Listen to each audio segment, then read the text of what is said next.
Kumusta yung guesting mo kanina sa Ay. Bilyonaryo? Anyway, Kong. maraming salamat po kay Attorney Karen Jimeno attorney. doon sa kanyang programa this morning. Tayo nga naimbitahan. Actually, matagal na ako inimbitahan nila. Okay. Gusto lang nila raw makilala yung aking sarili, ang pamilya ko. Aha. So marami silang mga katanungan by Aljo. Ano yung napag-usapan ninyo? Ito panukalang amendahan, yung Coast Guard Law. Yan ang Yan sinusulong mo yung eh. 10841 Aha.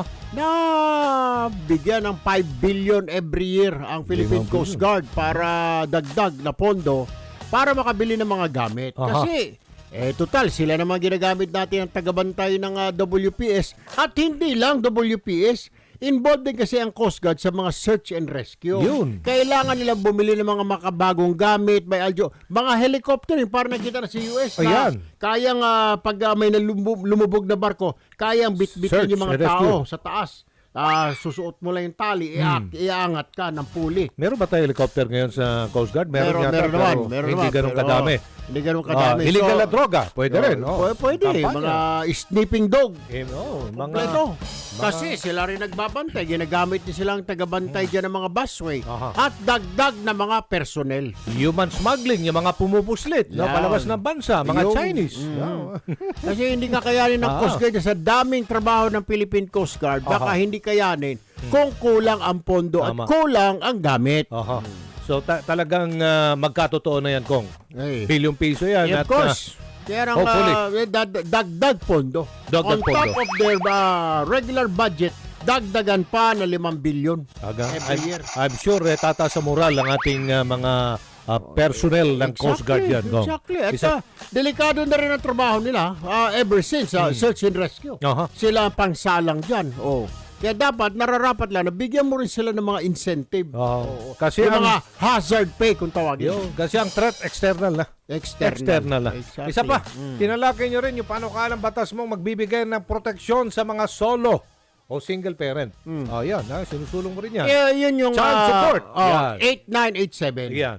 Yung mga bata, yung kanilang tatay na iniwan sila sa nanay, ay dapat magsustento si tatay. Aha. Kung hindi, Ay, may kulong ito. May kulong. Kung talagang sinasadya mo na hindi magbigay ng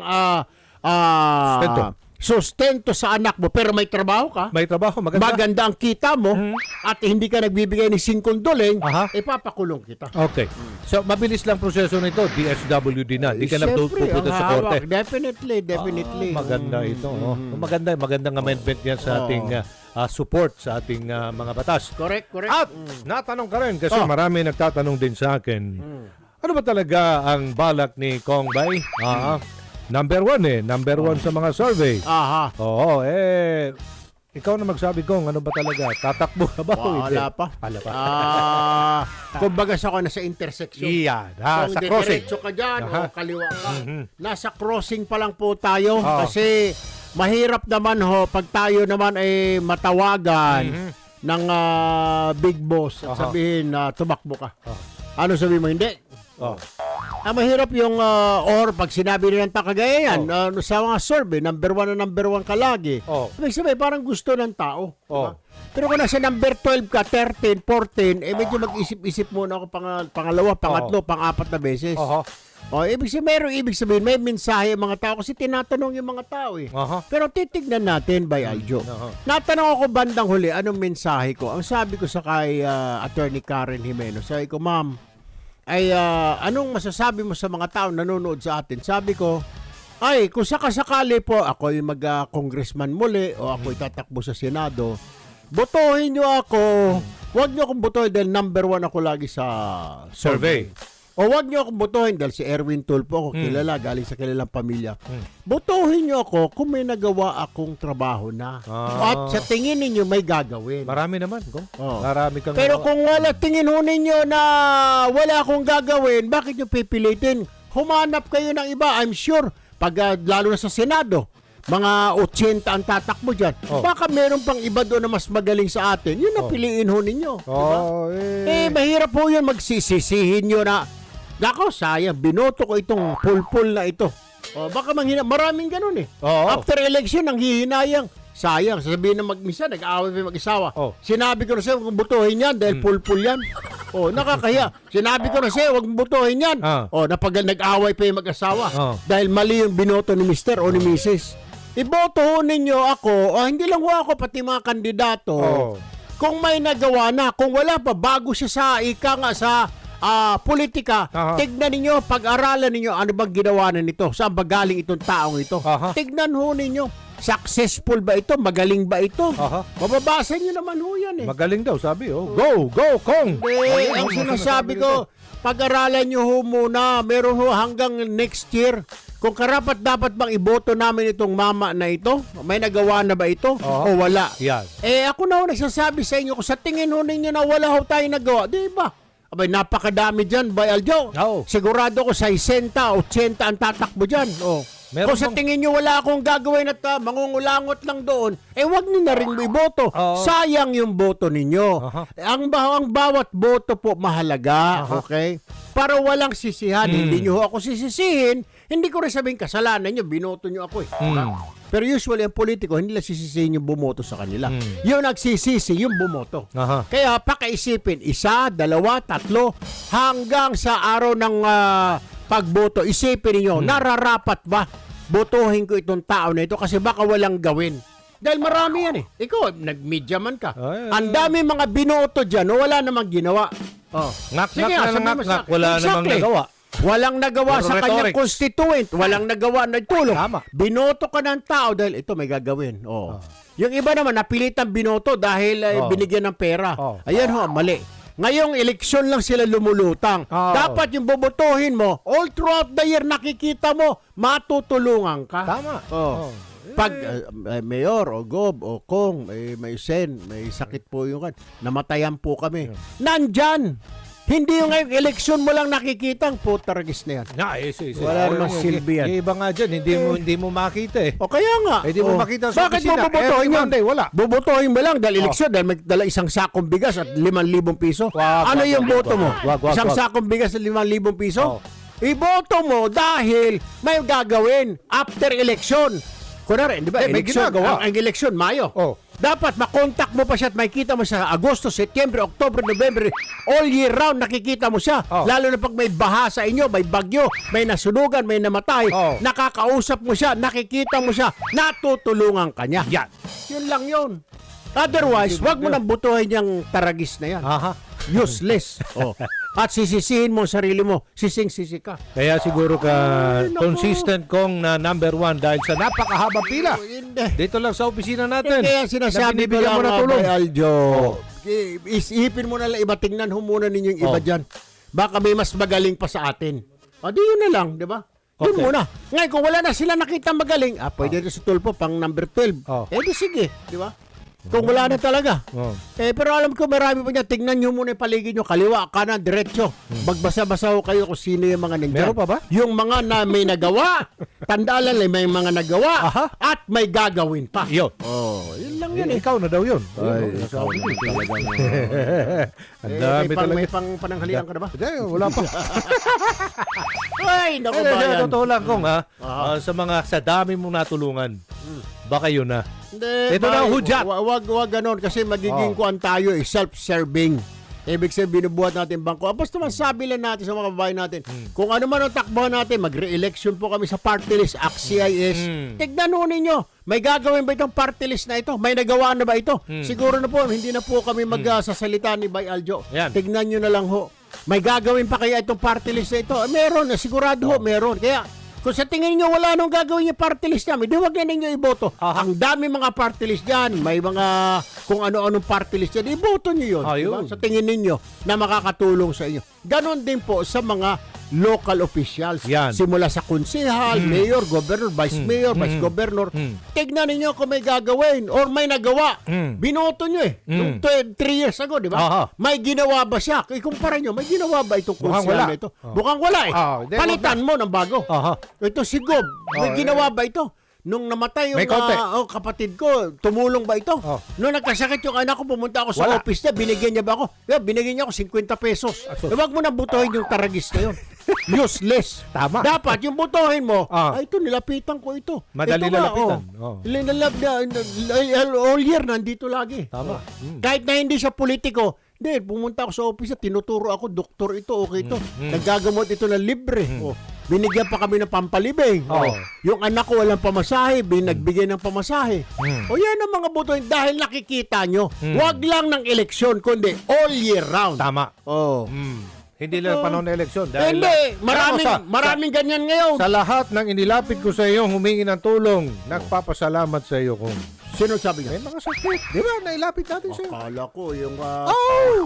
Tahimik lang sila, sabi nila. Ang okay yan. Okay talaga si Basta Baiko. masasabi ko lang, ang Ano lang? maging basihan nyo ba yan, Oh. yung kandidato, may nagawa ba ito? Binoto mo eh. Oh. Ngayon, panahon na ngayon ng paniningil. Yeah. Kung wala siyang ginawa for the past 3 years, simula nung 2022 wala siyang ginawa, then alam mo na. Oh, yan. Palitan mo na. Ha? Ngayon, kung may ginawa naman siya, Oh. may natulong sa'yo, Oh. sige, diretso. Okay, gusto ka pa namin. Check. Okay. Ayaw ka na namin, wag mo na, iba na yung check mo. Oo. Diba? Dahil hindi mo siya nakita every year, the whole year round. Oh. Kahit na congressman siya, ang congressman, umuwi po yan dapat. Friday, Saturday, Sunday, dapat nakukontak ko. Or my office si congressman. Diba? Pero may mga politiko ako dyan, hindi ko na babanggitin ko ng pwesto. Pag binoto mo, sos, Mariusep, humingi ka ng, may sakit po yung anak ko, 20 pesos. Paano mailabas yung anak mo sa 20 pesos? Kulang pa sa pamasahe. Yung biyanan ko po, may sakit, pakisabi kay ganito, kay ganon, kay sir, Bigyan ng magkano? 125. Asus. Ang ataol, 15 mil. O paano maililibig yung 125? Yung anak ko, sir, kay pambili ng sapatos, bibigyan ng 25 pesos. Nako! May sapatos ba na 25 pesos? Kalokohan. Wag ho ninyo, kaya ngayon 2025, ang panahon ng paniningil. Aha. Singilin ninyo. Kung humingi ka ng tulong dyan at di ka binigyan, X. Di ba? Tama. Bakit mo pabubuto? Hindi mo pala, hindi ka nakikita mo lang siya pag eleksyon. Aamu-amuin ka naman, Bayaljo. Oh. Sir, hindi kita nakita. Hindi, pasensya ka na. Dahil kung trabaho. eh. Sir, yung pamasahin ng anak ko, hindi mo ko nabigyan. Pasensya ka na. Ayun, biyanan ko, nagkasakit. Oh. Yung bill po namin, 10,000. Binigay nyo po, 250 pesos. Oh. Paano mailalabas yun? Basta kung makapag-desisyon ka na kung dito lang sa programa natin i-anunsyo. Ay, anunsyo natin. Pero ngayon, wala pang desisyon. Kasi nag-i-enjoy naman tayo sa ginagawa natin. At napakaraming problema ng bayan. At napakarami mong natulungan din. Sa totoo lang, Bay Aljo, bago natin isipin yung mga eleksyon yan, ang dami nating problema na kailangan tugunan. Nariyan yung West Philippine Sea. Yun. Number 1 na problema yan. Dapat tugunan na yan. Number 2 na problema, itong mga dumadami, itong mga child prostitution, yung mga pornography. Child Yung mga anak pornography. mismo nila, Mga pinagsasayaw-sayaw nila sa internet. Totoo yan. Yung mga human trafficking, Yan. mga illegal recruitment, tuloy-tuloy pa rin. Oo. Kita mo yan? Marami tayo. Problema pa rin po yung mga medyo mataas ang bilihin. Marami ho. Brown out, kaliwat ka ng brown out, walang magawa-gawa, yung mga inutil na mga electric cooperative na yan. Ang daming asikasuhin, Bayaljo. Baha. Bakit ka Baha.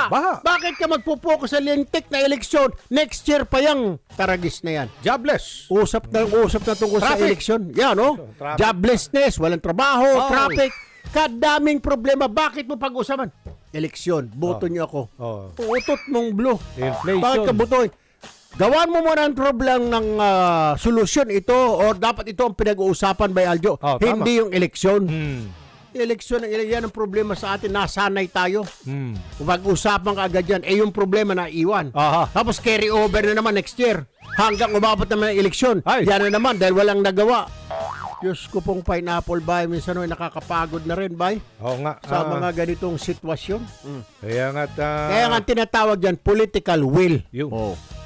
Dapat merong kamay na dapat kamay na bakal. Political will. Dapat Exactly. ipatupad ng mga batas. Dahil hindi po kaya lang yan ng pinakamataas ng Pangulo. Kailangan niya ng tulong sa Senado, Kongreso, sa mga gobernor, mayor, lahat po kailangan tumulong. Tsaka Dahil- kayo na mismo. Oo. Ang mga kababayan natin na makipag-cooperate na. Tumulong sa gobyerno. Ganun lang yan. Exactly. Kaya, yan, pag tinanong ako dyan, ba, sinasabi ko, hindi, tingnan nyo muna dyan, baka may mas magaling pa. Pero doon sa mga lagi po, pag nasusurvey, salamat po sa tiwala, okay? Maraming salamat po, nakakataba po ng puso. As a matter of fact, medyo nalulungkot din ako, Bay Aljo, kasi ini-expect ng mga tao, oy, magtrabaho ka pa. Kaya ka nilagay diyan number 1, dapat galingan mo pa. Di ba? You have to meet the expectation. Ika nga. Walang iniwan yan para si Carlos Yulo, nag-gold medalist sa gymnastics. Dapat sa susunod, bas galingan niya pa. Yun ang mahirap dun yung challenge. Yung challenge na. Yun. Kagaya nito, itong number 1 ka, challenge yan nga. Dapat higitan mo lahat sila dahil number 1 ka Ikaw ang nasa number 1 na listahan. Higitan mo lahat yan. Di ba? Basta yan ang nakakatakot dyan. Ang pinagdarasal ko lang dito sa iyo, Kong, ay malusog na pangangatawan at sana ay tuloy-tuloy lang ang trabaho at pagsisilbi sa bahay. Kinakailangan talaga good health always dahil di natin alam. May ilang araw na lang bago ang filing ng candidacy. So malalaman natin yan. Bayan! Kung si Kong Erwin Bay tatakbo o hindi. Dito muna tayo.